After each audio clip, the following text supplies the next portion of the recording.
Hi everybody, it's Mark Cheng again. In today's character design speedrun, I'm going to highlight a couple of challenges I was able to solve when designing this new character for an upcoming project. As usual, we'll be using Reallusion's Character Creator 5. This character is supposed to have a schoolgirl outfit, and I found one I really liked at the Reallusion marketplace.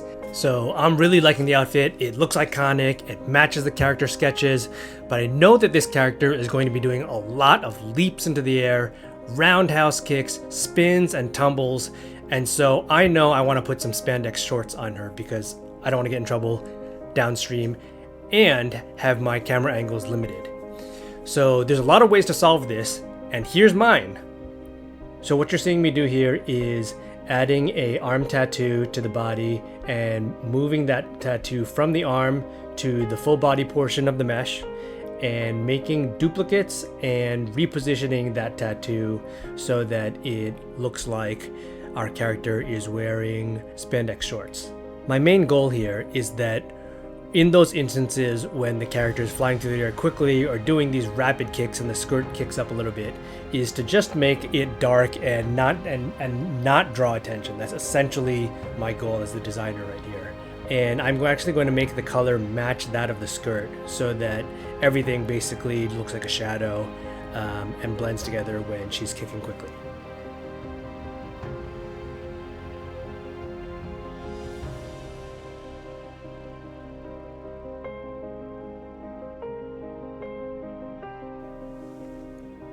Now, with that done, I'll browse through my hair offerings and apply a hairstyle that I like, and then adjust the hair color, including roots, the ends, and different highlights to my liking. And now I'm ready to sculpt the face. Clearly, the most iconic facial feature are the eyes, whose large size are representative of Japanese anime. So I'm going to enlarge them while I shrink the size of the nose and mouth. Now the eyes are incredibly detailed, and CC5 allows you to tweak so many different aspects. So here's a tip to keep out of trouble. 2 eye attributes, eye occlusion and the tear line, can often fall out of sync when you're adjusting the eye scale and overall shape. So for me, what I'll usually do is I'll delete the existing ones from the scene panel and then move over to the modify tab to rebuild them like this. Then I'll swap out the realistic lashes with heavily stylized ones.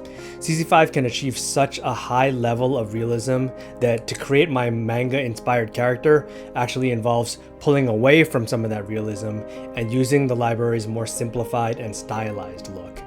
Now this is particularly important for the skin because right now I think the character looks a little too scary.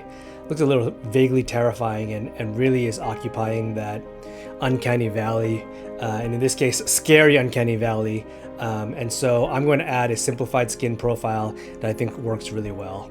I just need to lighten the skin tone, and voila, I'm really happy now with what I'm seeing, and I'm going to do my final looks here. I'm going to play with the expression controls to see what my model will look like later on when I start to animate her.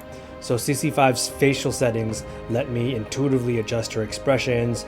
I can move her eye lines. She really kind of looks lifelike as I make her look around with head rotation and tilts, so I can really get an idea of what the character will look like later on when she's imported into my animation engine downstream in later phases.